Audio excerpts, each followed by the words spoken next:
दिल्ली के लोगों के सहयोग से, सभी एजेंसियों के सहयोग से हमें पिछले सालों में 34.6 यानी लगभग 35% प्रदूषण का स्तर कम करने में हमें सफलता मिली है।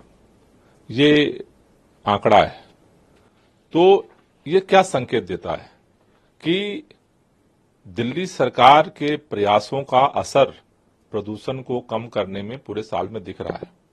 लेकिन उतना ही ये फैक्ट है कि दिल्ली के अंदर जो प्रदूषण होता है उसमें दिल्ली, हम तो सारा काम दिल्ली की बाउंड्री के अंदर करते हैं, लेकिन प्रदूषण तो बाहर से, दिल्ली में जितना प्रदूषण होता है उससे दुगुना प्रदूषण बाहर से दिल्ली में आता है।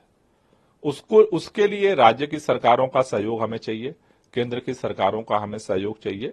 और इसीलिए हमने विंटर एक्शन प्लान में दिल्ली के अंदर अपने स्तर पे क्या क्या हो सकता है उसके लिए हमने 21 सूत्रीय विंटर एक्शन प्लान बनाया है। लेकिन हमें सभी सरकारों का, जो हमारी पड़ोसी सरकार है, भारतीय जनता पार्टी की और केंद्र सरकार का भी हमें सहयोग चाहिए, तब और प्रभावी तरीके से इस प्रदूषण को नियंत्रित किया जा सकता है। देखिए, जैसा मैंने कहा कि पूरे साल में प्रदूषण का स्तर कम हो रहा है, लेकिन जब मौसम हमारा प्रतिकूल होता है, प्रतिकूल होने का क्या मतलब है? 3 कारक। एक, टेम्परेचर डाउन हो जाता है, दूसरा बारिश बंद हो जाती है, और तीसरा हवा रुक जाती है।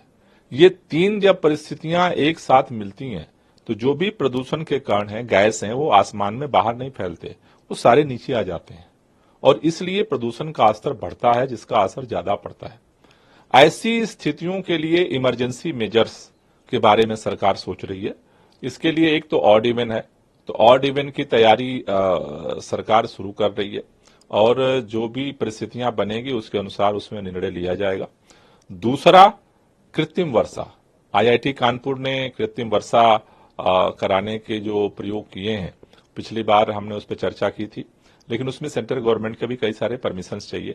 तो हमने पर्यावरण मंत्री जी को पत्र लिखा है कि एक जल्दी मीटिंग बुला लें, जिससे कि जो परमिशन वाली प्रक्रिया है उसको पहले पूरा कर लिया जाए। क्योंकि जो सीवियर प्लस जो गंभीर स्थिति बनती है, वो जो अभी संभावना दिख रही है कि दिवाली के बाद लगभग 15 दिन तक वो स्थिति बन सकती है, इसलिए उसको टारगेट करके हम उस तैयारी की तरफ सोच रहे हैं।